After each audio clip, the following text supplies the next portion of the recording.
अस्सलाम वालेकुम, मेरा नाम है ग़ुलाम मुज्तबा और आज हम एंगुलर की जो हमारा ट्यूटोरियल था पहला उसको कंटिन्यू करेंगे और आगे हम एंगुलर के शेयर्ड कंपोनेंट्स और एंगुलर के मॉड्यूल्स के बारे में थोड़ा बहुत पढ़ेंगे।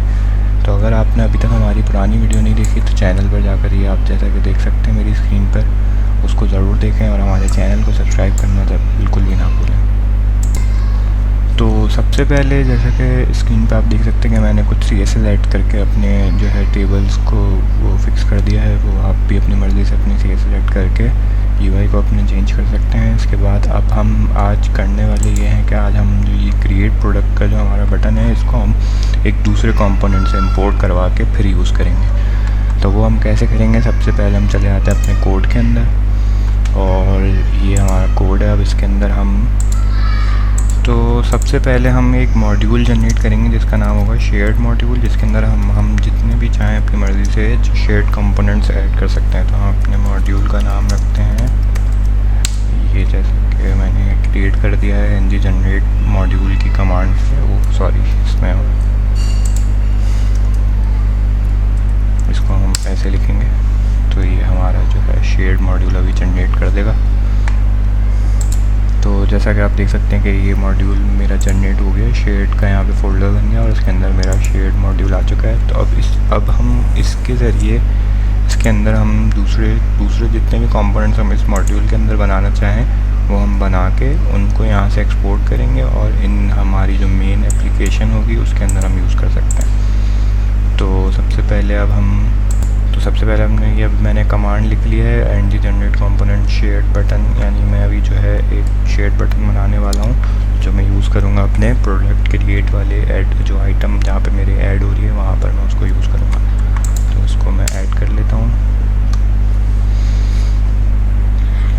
और ये भी हो बन रहा है और देखें ये हमारा बन चुका है। और अब ये देखें ये शेयर्ड मॉड्यूल के अंदर से खुद ही इसको अपडेट भी कर दिया कि एक नया कंपोनेंट यहाँ पे शेयर्ड बटन के नाम से बना है।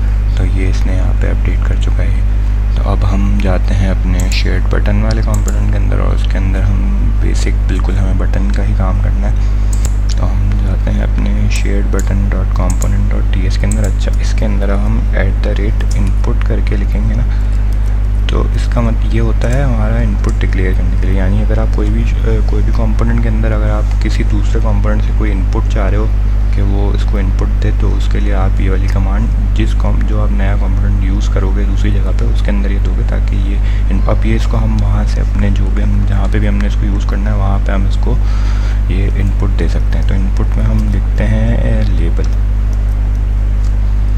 कि वो इसको ऐसे करके आपने डिक्लेयर करना है। अच्छा, अब हमने इसको लेबल देना है, यानी बटन के ऊपर जो भी जो है ना लेबल हमारा आना चाहिए, यानी बटन का जो भी नाम जैसे क्रिएट होता है तो क्रिएट अगर हम लेबल देंगे तो वो वैसे आ जाएगा।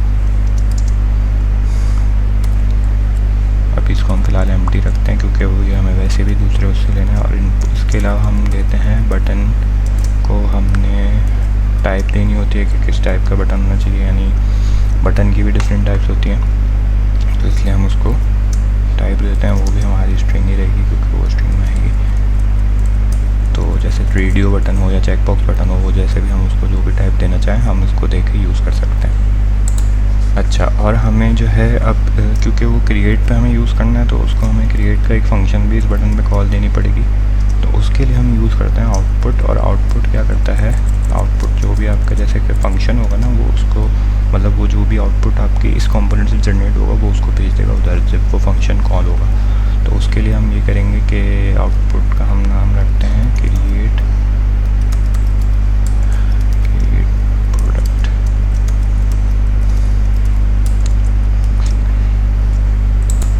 और इसको हम जो है ना event emitter event emitter use होता है जिससे जो है ना हमारा जो भी हम इवेंट कॉल करवाना चाहें वो हम इसके ज़रिए कॉल करवा सकते हैं। तो ये हमने जो है ना हमारे 3, अब इसको हम यहाँ पर ऐसे बनाएंगे कि अच्छा इसके अंदर अब हम एक फ़ंक्शन बना देंगे ऐड प्रोडक्ट के नाम से, जो जिसको हम बटन पे कॉल जिसकी हम बनाएंगे और उसके अंदर हम करवाएंगे this dot create product dot image. तो ये जो है ना अब जैसे ही हम लोग ऐड प्रोडक्ट, क्योंकि हम इस बटन के अंदर जब हम जब यहाँ पर जैसे हम बटन का जो भी काम करेंगे ना, तो उसको हम ये वाला फंक्शन देंगे। तो ये वाला फंक्शन जब कॉल होगा तो ख़ुद ब खुद क्रिएट प्रोडक्ट का फंक्शन कॉल हो जाएगा, और क्रिएट प्रोडक्ट का फंक्शन हमारा आ जाएगा जिस भी कंपोनेंट को हम इसको यूज़ कर रहे होंगे। तो इस तरीके से हमारा कोड जो है ना, कोड क्लीनअप रहता है। ये तो बहुत बेसिक है बटन, तो हमें वैसे हम बटन उसी के अंदर इम्प्लीमेंट कर सकते हैं, बट ये फॉर एग्जांपल मैं आपको सिखा रहा हूँ। अगर जैसे आपका कोई बड़ी चीज़ है, जैसे आपको कोई मोडाल लगाना है या कोई भी फॉर्म को यूज़ करना है जो मल्टीपल जगहों पे यूज़ हो रहा है, जैसे अभी बटन भी आप मल्टीपल जगहों पर यूज़ कर सकते हैं। क्रिएट प्रोडक्ट का एक ही बटन आप चाह रहे हैं कि भाई क्रिएट प्रोडक्ट यहाँ पे भी होना चाहिए, कहीं दूसरी जगह पे होना चाहिए, तो फिर आपको हर जगह पे अलग अलग कोड करने की ज़रूरत नहीं। आप एक शेड कंपोनेंट बना के उसको आप अपने किसी भी दूसरे कंपोनेंट में यूज़ कर सकते हैं। तो अभी मैं इसकी जगह पे अपना कोड लिखूँगा, बटन, यहाँ पर हम इसको टाइप दे देंगे। टाइप में क्योंकि हमारे पास टाइप का हमारा इनपुट से आएगी, वो हम दे देंगे। और यहाँ पे इसके नाम जो होगा वो लेबल हम लोग देंगे इसको, जो भी हमारा लेबल आएगा। और क्लिक पे होकर हम इसको एक इसका फंक्शन बना देते हैं। जब भी कोई इस बटन को क्लिक करेगा तो ऐड प्रोडक्ट का हमारा फंक्शन कॉल हो जाएगा। तो ये हमारा जो है ना यहाँ पर अभी बटन बन चुका है। अब हम इसको वहाँ पर यूज़ कर लेंगे जो भी कंपोनेंट में हमें इसको यूज़ करना है। तो इस वक्त हमें इसको यूज़ करना है अपना, क्या कहते हैं, item.list.component.html। अच्छा, अब इसके अंदर यूज़ करने के लिए सबसे पहले तो हमें इसको यूज़ करने के लिए हमें पहले तो यहाँ से इसको एक्सपोर्ट करना पड़ेगा, क्योंकि इसके अंदर अभी हमने देखिए यहाँ से हम लोग इसको अभी एक्सपोर्ट नहीं करते शेयर्ड मॉड्यूल से अभी है, क्योंकि यहाँ पर ये डिक्लेयर कर दिया हमने। तो हम इसके अंदर एक एक्सपोर्ट्स की एक वो होता है कि आप इसके अंदर आप जो भी अपने कंपोनेंट एक्सपोर्ट करना चाहते हैं ना, वो आपको यहाँ पे कॉल करना ज़रूरी है, यहाँ पे आपको बताना ज़रूरी है। वो उसी सूरत में वो दूसरे किसी भी आप उसको एक्सपोर्ट करके वहाँ पर यूज़ कर सकते हैं। तो इसलिए हम इसको यहाँ पर एक्सपोर्ट करेंगे। इसका नाम है शेयर्ड बटन कंपोनेंट। तो ये हमारा जो है एक्सपोर्ट हो जाएगा। इसको हमने सेव कर दिया। अब जो है ना, अब हम इसको यूज़ कर सकते हैं अपने दूसरे कंपोनेंट के अंदर इंपोर्ट करके। तो अब हमारा जो app.module.ts है, इसके अंदर हम लोगों ने अभी यहाँ पर देखें इंपोर्ट के अंदर हमारा शेयर्ड मॉड्यूल अभी इंपोर्टेड नहीं है। तो उसको हम इंपोर्ट करेंगे ना, तो अब हमारे पास शेयर्ड मॉड्यूल ये आ गया हमारे पास। अभी हमारा जो दूसरा वाला मॉड्यूल है वो इस मॉड्यूल में अब इंपोर्ट कर लिया। यानी मॉड्यूल जब आप इंपोर्ट कर लेते हैं तो उस मॉड्यूल के अंदर जितनी भी चीज़ें हैं उनको आप यूज़ कर सकते हैं। ये होती है मॉड्यूल की लॉजिक। मॉड्यूल इसलिए बनता है, मॉड्यूल जो है ना, कुछ समझ लें कि आपका पेरेंट है, वो जितने भी आपका जो भी चीज़ें समझ, जैसे यहाँ पे हमने थर्ड पार्टी मॉड्यूल भी यूज़ किए हैं। ब्राउज़र मॉड्यूल है, ब्राउटिंग मॉड्यूल है, HTTP क्लाइंट मॉड्यूल है, रिएक्टिव फॉर्म मॉड्यूल है, ये हम फॉर्म्स के लिए यूज़ करते हैं। ये एंगुलर का बिल्ट इन मॉड्यूल है।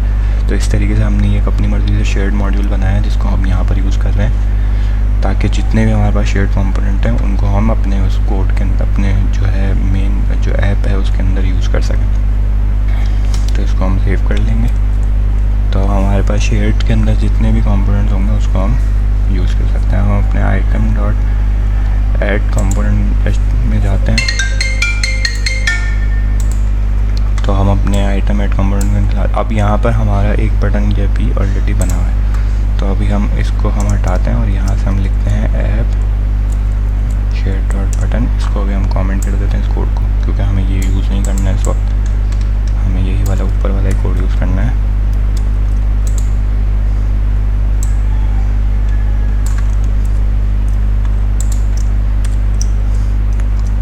इसके अंदर हमने एक चीज़ दी थी टाइप। अब टाइप हमें देनी है, हम इसकी टाइप रख देते हैं, क्योंकि ये हमने वहाँ पे हमने इसको ना हमें कंपोनेंट के अंदर वेरिएबल डिफ़ाइन करके फिर बतानी पड़ेगी। तो यहाँ पे हम रखते हैं बटन टाइप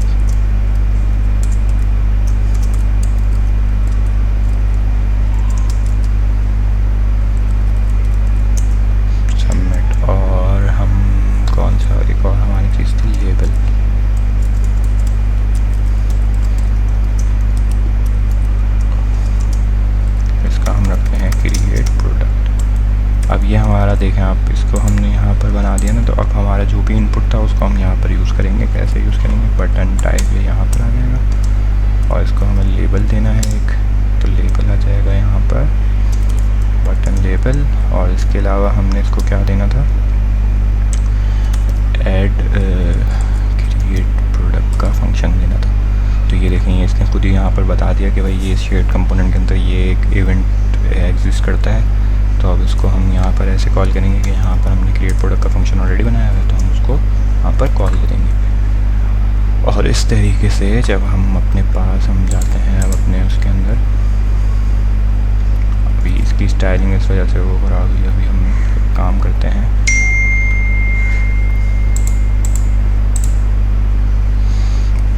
कि अभी हमने बटन की स्टाइलिंग यहाँ पर की हुई है, तो हम इसकी स्टाइलिंग यहाँ से हटा के हम उसी के अंदर कर देते हैं, तो वो डायरेक्ट कर देगा स्टाइलिंग।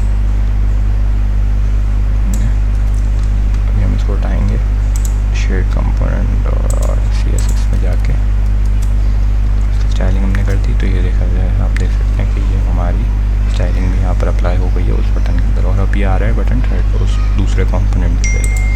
तो इसको हम यूज़ करते हैं प्रोडक्ट 2, उसके बाद डिस्क्रिप्शन, फिर उसके बाद टेस्टिंग, प्राइस भी हम कुछ भी रख सकते हैं। और क्रिएट प्रोडक्ट हमने कर दिया है। और ये जी हमारा प्रोडक्ट आ चुका है, ये देखें, ये हमने ये प्रोडक्ट क्रिएट किया था और ये हमारा बन के यहाँ पर आ चुका। तो इस तरीके से हम जो है ना अपने शेयर्ड बटन को यूज़ करके अपने पास इम्प्लीमेंटेशन इसकी कर सकते हैं। अब इसी तरीके से आप कोई सा भी शेयर्ड कंपोनेंट यहाँ पर बना सकते हैं। कोई आप अपने ये पूरा का पूरा फॉर्म भी हम जो है ना चाहें अगर, तो ये क्योंकि फॉर्म भी हम बहुत ज़्यादा, जब एप्लीकेशन का स्कोप बड़ा होता है तो हमें बहुत सारे फॉर्म्स भी चाहिए होते हैं और कभी कभी सिमिलर चीज़ें भी चाहिए होती हैं। तो वो सारी जितनी भी हम सिमिलर चीज़ें हैं, तो कोड को बार बार कोड की रिपीटेशन ना हो और हमें बार बार ज़्यादा काम ना करना पड़े, इसलिए हम ये करते हैं कि हम शेयर्ड कंपोनेंट बना के उनको हम यूज़ कर लेते हैं अपने दूसरे क्या कहते हैं अपना जहाँ पे हमें उनको यूज़ करना होता है, जहाँ पे हमें उनकी ज़रूरत पड़ती है। तो इस वीडियो में अब हम इसके अलावा हम बात कर लेते हैं मॉड्यूल्स की। तो मॉड्यूल्स का मैंने जैसा कि आपको बताया कि मॉड्यूल्स के अंदर ये इसके अलावा भी और चीज़ें भी होती हैं। जब हम आगे एडवांस चीज़ें पढ़ेंगे तो उसमें हम और भी बात करेंगे। अभी फ़िलहाल हमें डिक्लेरेशन, इंपोर्ट्स और एक्सपोर्ट्स के बारे में बताएं। इंपोर्ट्स वो होती हैं जो हम लोग अपने मॉड्यूल जो जिस मॉड्यूल में हमें जो चीज़ चाहिए उसको हमें यूज़ करना है, तो हम इंपोर्ट के अंदर उसको इंपोर्ट करते हैं। और एक्सपोर्ट के अंदर होता है कि जो भी भाई हमें दूसरे मॉड्यूल्स को, अगर इस मॉड्यूल से कोई दूसरे मॉड्यूल में कोई चीज़ भेजनी है तो उसको हम एक्सपोर्ट के अंदर डालते हैं। तो यहाँ पे हमने शेड बटन को एक्सपोर्ट के अंदर डाला है ताकि हम शेड बटन कंपोनेंट अब हम किसी भी अब जैसे ये ऐप मॉड्यूल, अभी हम डायरेक्ट ऐप मॉड्यूल पे काम कर रहे हैं। अगर हम चाहें तो हम दूसरा कोई सा भी, अब क्योंकि जब हम बड़ी एप्लीकेशन बनाते हैं तो हम ऐप मॉड्यूल के अंदर सारा डायरेक्ट काम नहीं करते हैं। हम अलग अलग हर जितने भी हमारे कॉम्पोनेंट्स होते हैं ना उतने हम उस हिसाब से मॉड्यूल्स बनाते हैं ताकि उनको जो है ना हम कोड हमारा क्लीन अप रहे और जो है हमें जो है ना कोड समझने में वो आसानी रहे। तो इस वीडियो के लिए काफ़ी है। अब हम अगली वीडियो में राउटिंग के बारे में बात करेंगे। हमारे चैनल को सब्सक्राइब करना बिल्कुल भी ना भूलिएगा। Thank you so much. अल्लाह हाफ़िज़।